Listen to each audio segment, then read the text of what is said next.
It is Monday, February the 21st. Going to give you a quick edition of the video, show you some things I'm watching here as we go through this new week. We've had some weather changes begin to take place, and one of those weather changes is a much milder weather setup beginning to take hold. Now, it's a chilly start to our day, relatively speaking.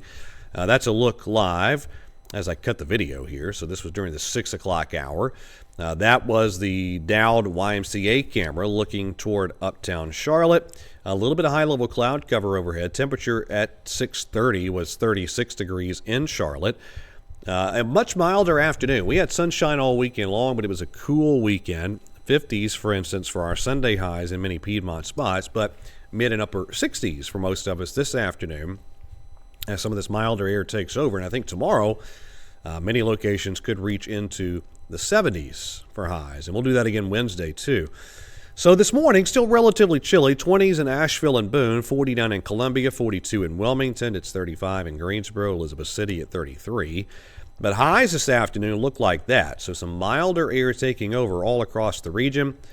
And again, I think we'll tack on a few more degrees to those highs as we get into tomorrow and Wednesday across the region. So let's take a spin around Storm Tracker. We do have a little bit of cloud cover overhead now. I do think kind of a partially sunny sky is on the way for us today as moisture begins to build our way from parts of the lower Mississippi Valley, the Deep South, and the Tennessee Valley. Now, we have a piece of energy back in the Rocky Mountain region moving out into the Plains states. That's going to tap into increasing amounts of moisture in the southern plains and in the parts of the Mississippi Valley region. And so today there's a threat of severe weather from North Texas to parts of Missouri and western Kentucky and Tennessee. That severe weather threat area works a little eastward tomorrow, but still staying well west of most of the Carolinas. Now look at the showers breaking out in parts of Alabama and Mississippi, Arkansas, Louisiana, Texas. That moisture is heading into the general direction of the Carolinas. So we will see some degree of cloud cover working overhead as we continue through the day today, kind of a partially sunny sky. And then late tonight, tomorrow, a few showers a possibility. Now look at temperatures. These are current readings as I cut the video, 6 a.m. Eastern time hour. Still some residual chilly air from North Georgia and the Carolinas and points northward. But look at these temperatures through the southern plain, the Mississippi Valley, 50s and 60s, even 70 in Houston. On the other side of a front, it is really cold. This is nasty cold in parts of Montana and northern Minnesota, North Dakota, down into South Dakota. Eventually, we will get into some of that colder air by the weekend. But look at highs today across the southern tier of the country and the eastern part of the country. Lots of 60s and 70s, and that's the setup that'll be in place here over the next several days. Now, let me show you Futurecast. You notice as we make our way through the day, some cloud cover overhead in many spots. So, again, I'm going to kind of call it a partly sunny type of sky. Clouds thicken further tonight, and late tonight and tomorrow morning, a few brief showers possible. I don't think that's terribly significant, but a few showers possible tonight and tomorrow morning. Tomorrow afternoon looks pretty quiet. We are between disturbances. And then here comes the next piece of energy. That'll bring us a round of rain into the western Carolinas late Tuesday night and through the first half of the day Wednesday. The rain kind of dampens out the further east you go in the region. And then there'll be another round of some showers possible on Thursday as well. All right, so here's the European model. This was the 0Z run from last night. This is valid around daybreak Wednesday.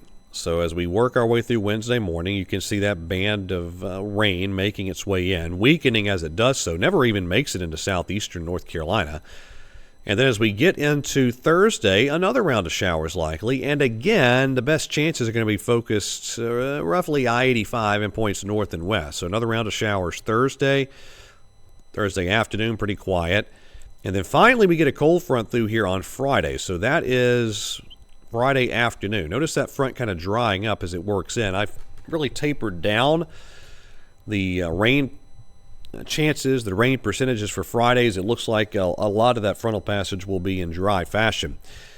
Now behind that, things get a little interesting. And we get into Saturday, much chillier air works back into the region, and then that will set the table for another system by Sunday.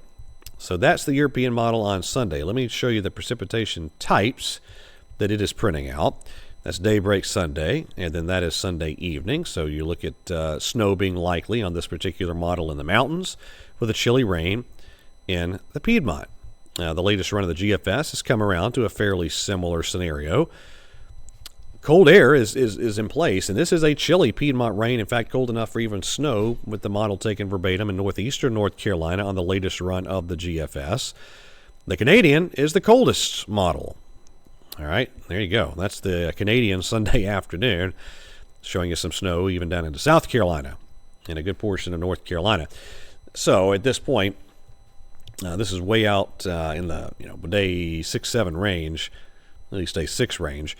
So I think we're certainly going to get back to colder weather over the weekend. We will watch that potential system on Sunday. I'm not real excited about wintry weather prospects right now outside of the mountains, but I will say it bears watching with this Arctic air kind of pressing back in and that wave moving along it. I think it's more likely further north in the mid-Atlantic gets a decent snowstorm out of this, but we'll watch it for here in the Carolinas. Last thing I'll show you, these are the Canadian Ensemble 5,000-foot temperature deviation from normal. Basically just a good indication of the type of air mass you have in place. So this is this weekend and then into early next week. Lots of cold air. This is going to be a cold start to next week. I think a lot of next week will be quite chilly across the southeastern and the eastern part of the country. Relaxes a bit as we get toward the following weekend, so the weekend of the 5th and the 6th. And then look at this. This is basically wall-to-wall Arctic air across the lower 48 as we get toward March 7th, 8th, and 9th. So we are not done with winter. A lot of the indices I like to watch that kind of show you where the pattern is headed are pointing toward a return of cold air. So winter is not over. We are going to be looking at a lot of chilly weather settling back in as we flip the calendar over to March. And really, we kind of start that process this weekend with the return of chillier air. All right, that is it for today's edition of the video. Remember, you can watch us anytime on Spectrum News 1 on television. I'll have your weather for the Charlotte and the Western North Carolina television markets through the day today. Also, the Spectrum News app is there for you. Tons of great content on the app. Be sure and check it out. All right, everybody, have a wonderful day. Stay safe, and God bless.